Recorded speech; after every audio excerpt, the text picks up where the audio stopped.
Hello and welcome back to the second video in the Magnet Construct app instructional video series.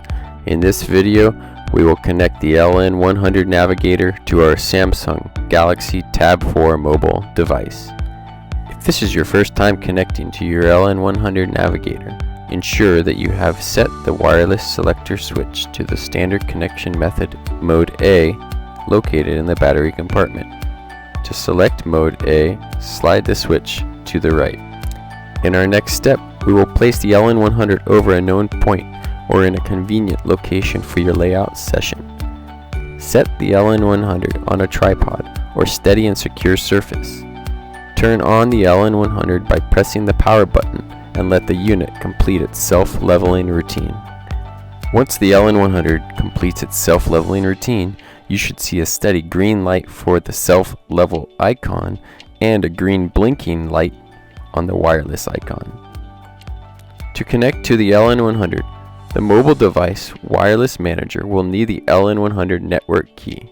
The network key is typically the number 00 followed by the serial number for the LN100.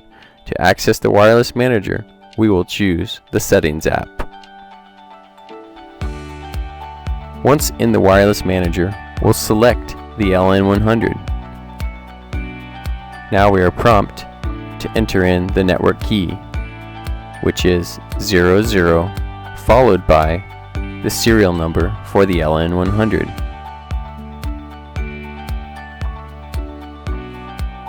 Now that we're connected, we can now navigate back to the Magnet Construct app.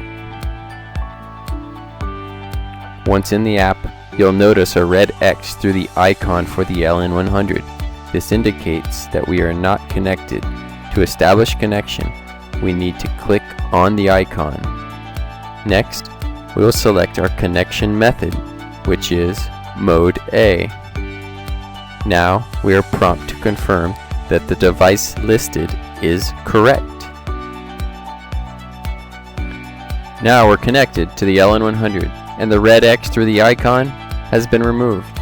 We are now ready to start our job, which is the next video of this series.